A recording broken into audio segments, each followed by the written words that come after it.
A lot of millennials, especially those in their 30s, are tired in a way that feels permanent, and we need to discuss why.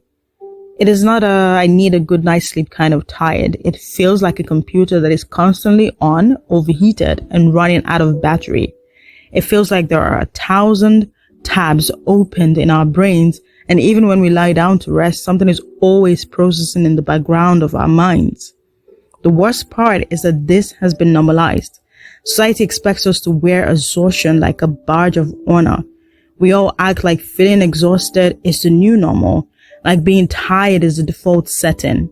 When you ask somebody how they are doing, they would say busy or tired, and everyone nods like it is perfectly normal. But I'm here to remind you that that is not normal and that is not healthy. We do not have to sacrifice our well-being to achieve our ambition and aspirations. If we have not met, I am Ify, a medical doctor by training who is passionate about all-round well-being.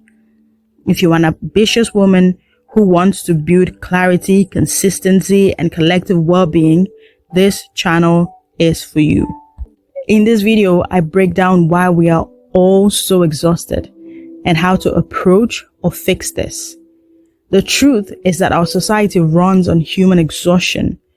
As soon as the average person wakes up, all their responsibilities come knocking. They have to work to pay the bills. They have to commute to work. They have to take care of their kids. Remember to reply all messages from friends and families. Remember all appointments.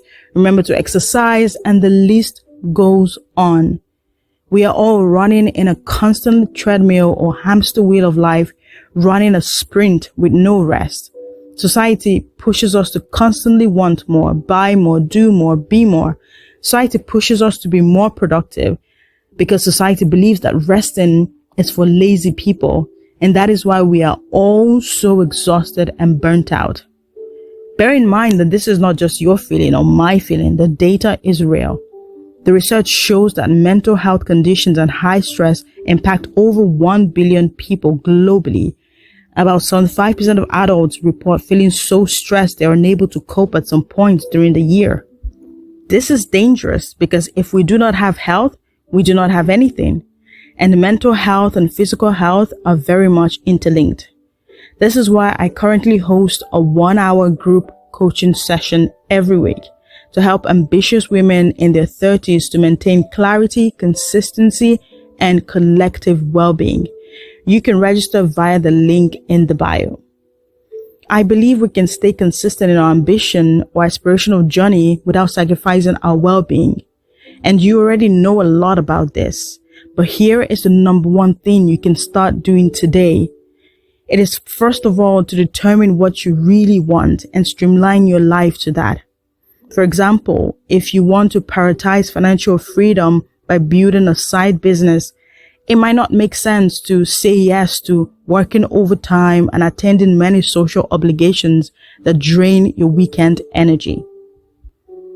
It is important to determine your own definition of success, not merely chasing the society's definition of success, because more often than not, society defines success as having a big job title, 60 hours work week, having degrees from only Ivy League universities, having 1 million followers on social media, 100,000 likes on your photos, and the list goes on. Society doesn't slow down. Rather, it tries to convince us that a 30 hours work week, dinner time with family, rest times are all weaknesses. But you have to push back and prioritize your well-being. Secondly, in order to reduce levels of exhaustion, you have to remember that life is a marathon, not a sprint, and therefore prioritize finding pockets of rest and rejuvenation. Doing things that make you feel alive will keep you alive and well. It can be as simple as taking a walk in nature with music, or eating at your favorite restaurant, or attending a meet and greet of your favorite author. Even a computer needs to be turned off and on to work better sometimes. So don't only work hard, rest hard too. Prioritize your recovery time.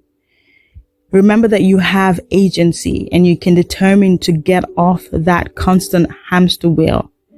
Because when you define the things that matter the most to you, you can then start to strategically design your time to fit those things instead of trying everything everyone else is doing or all societal expectations. Because all of that leave us chronically tired and exhausted, and we do not want that. Thanks for watching. Subscribe and see you in the next video.